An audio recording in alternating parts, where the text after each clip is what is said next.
తోటి మేనిఫెస్టోలో బీసీ గణన చేయమని చెప్పడం మనందరికీ కూడా అదృష్టంగా భావించాలి. మరి ఈరోజు బీజేపీ పార్టీ మైనార్టీల రిజర్వేషన్ తీసేస్తాము అని మాట్లాడుతూ మైనార్టీలను అవమానపరుస్తూ మాట్లాడుతున్న సంగతి మనందరికీ కూడా తెలుసు. మన ముఖ్యమంత్రి రేవంత్ రెడ్డి గారు అధికారంలోకి వచ్చినాక నిరుపేదల సంక్షేమం అభివృద్ధి ధ్యేయంగా ఈ ప్రభుత్వాన్ని ముందుకు తీసుకుపోతూ ఎన్నో సంక్షేమ కార్యక్రమాలు అందిస్తున్న విషయాన్ని జీర్ణించుకోలేక ఒక పక్క టీఆర్ఎస్ బీఆర్ఎస్ నేతలు, అదేవిధంగా ఒక పక్క బీజేపీ నేతలు అన్ని విమర్శలు చేస్తూ మాయమాటలు చెప్తూ మోసపూరితమైన ప్రసంగాలు చేస్తూ మరి ప్రజలను మభ్యపెడతా ఉన్నారు. కాంగ్రెస్ పార్టీ ఏమీ చెయ్యదు అనేటువంటి మాట మాట్లాడుతూ ఉన్నారు.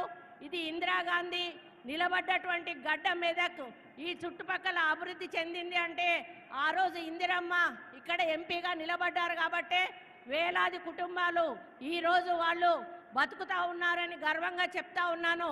బీజేపీ మరి మోడీని అమిత్ షాను ఒక్కటే అడుగుతా ఉన్నాను, మీ ప్రభుత్వం వచ్చినాక తెలంగాణకు ఏదైనా ఒక ఫ్యాక్టరీ కానీ ఒక కంపెనీ కానీ తెచ్చారా అని చెప్పి మిమ్మల్ని అడుగుతా ఉన్నాను. కాబట్టి మరి వాళ్ళు 9.5 సంవత్సరాలు పరిపాలనలో తెలంగాణకు ఇచ్చింది శూన్యం అనే విషయాన్ని మనం గుర్తు చేసుకోవాలి. కేంద్రంలో కూడా మన ఇండియా కూటమి అధికారంలోకి రాబోతా ఉంది. అక్కడ ఇక్కడ మన ప్రభుత్వం ఉంటే మనకు అభివృద్ధి బాగా జరుగుతుంది. కాబట్టి మన హైకమాండ్ నుండి సోనియా గాంధీ గారు, ప్రియాంక గాంధీ గారు, రాహుల్ గాంధీ గారు ఇక్కడ బీసీ ముద్దు బిడ్డ ముదిరాజు బిడ్డ అయినటువంటి నీలం మధు గారికి టికెట్ ఇచ్చి నిలబెట్టడం జరిగింది. మరి నేను ఇక్కడ ఉన్న అందరికీ కూడా విజ్ఞప్తి చేస్తూ ఉన్నాను, మరి నీలం మధు గెలుపు కోసం ప్రతి ఒక్కరు కూడా కంకణం కట్టుకొని వారికి లక్షకు తగ్గకుండా మెజారిటీ ఇవ్వాల్సిన అవసరం ఉందని తెలియజేస్తా ఉన్నాను. నేను ఒక్క మాట అడుగుతాను, మీరు అందరూ కూడా చేతులు ఎత్తాలి.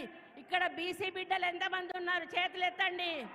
బీసీ బిడ్డలు उतना बीसी लोग है साहब, हमारा उतना बीसी लोग है। ये लोग पूरा वो बीसी कैंडिडेट नीलम मधु को जिताने के लिए तैयार है। आपका आशीर्वाद होना साहब, हम लोग ये सीट जिताने के लिए हमारा पूरा एफर्ट रख के आगे जा रहे। धन्यवाद, नमस्कार, थैंक यू।